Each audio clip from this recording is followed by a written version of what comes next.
Welcome to the House of Maths. Today I'm looking at quadratic equations and in particular completing the square. Now remember what completing the square does. Take a quadratic here. If it looks a little bit like this, is our coordinate grid.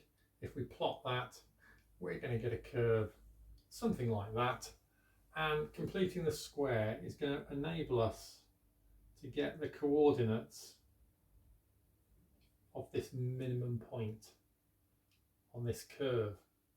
Okay, so how do we do that? Well, here's our equation, our quadratic.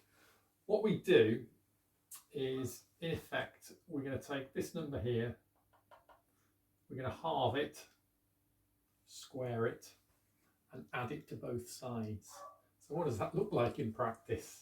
So we're going to halve it, so we're going to get x plus 3 and square it. Okay, so we're halving the 6 to get 3 and we're squaring it like so. So we've still got that there. And I said we're adding it to both sides. So halving it is 3, squaring it is 9. So in effect, we're adding it to both sides like so. Now you may look at this and think, oh, we've added 9 over here. How have we added 9 on this side? Well, if we multiply this out, remember what this is. It's x plus 3 squared.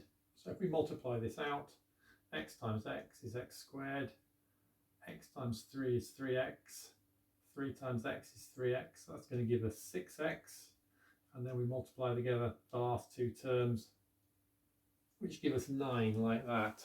So you can see that on the left hand side here, we've in effect added 9 here. And we've added 9 to the right hand side. And by doing that, we've created this perfect square here, which will enable us to solve it quite easily as well as put it in the perfect square form. So all we now need to do is bring this 9 back to the other side. So we're going to get x plus 3 squared and subtract 9 from both sides is going to give us that with minus 16 there. So this is the completed square form, and this point, this minimum point here, is the x value here to give the contents of this bracket as 0. So x is going to be minus 3, and this is our y coordinate.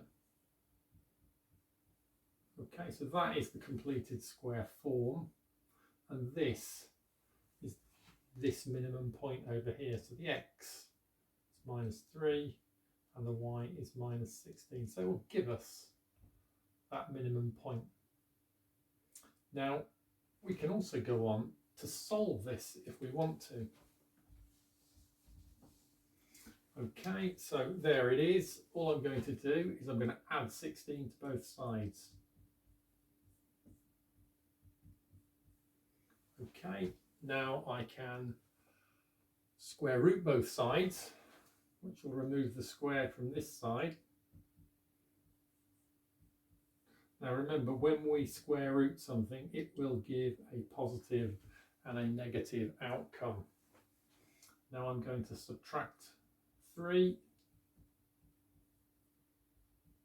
and this one nicely square roots to 4, doesn't it? So it's giving those two values there. So we've got x equals minus 3. If I take the plus value first, I'm going to get 1. Or if I take the negative value, I'm going to get minus 7. So that tells us something more about this curve as well. Okay, it gives us this x equals 1. It's going to give us that point there. And this minus 7. It's going to give us this point over here. That's minus 7. So the completed square form here gives us the minimum point. Going on then to solve the completed square form is going to give us the solutions or the roots, these points here. And also you could say we know from the original equation that that point there is where the quadratic crosses the y-axis. So we know that that point there is -7. So from that we can get a pretty good idea of what the curve looks like, and we can sketch it fairly accurately based on that. So the completed square form is really useful for sketching the curve, finding the minimum point, and obviously getting the solutions here. Okay, let's have a look at what happens. This was quite a straightforward one, and they can get a little bit harder than this. Let's look at a slightly harder one next.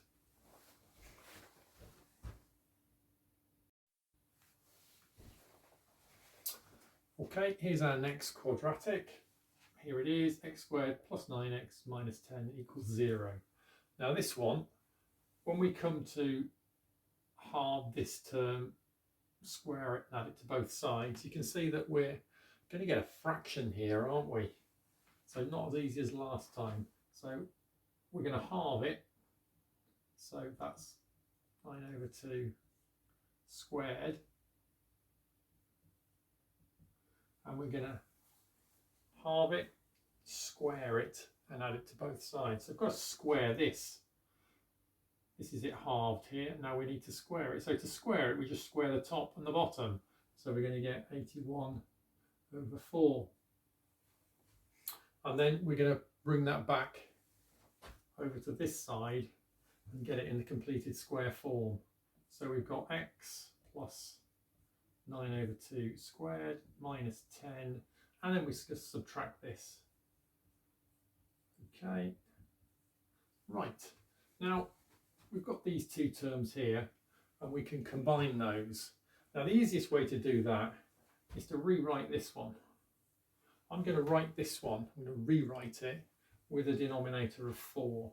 So hopefully you can see that that's going to be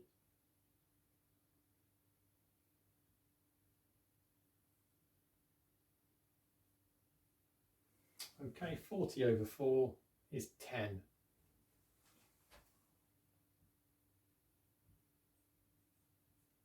Okay, now we've got them both the same denominator, it's easy to do the subtraction. So we're going to get x plus 9/2 squared, and then we get minus. Okay, so that's the completed square form for that one. If you don't like these as fractions, you could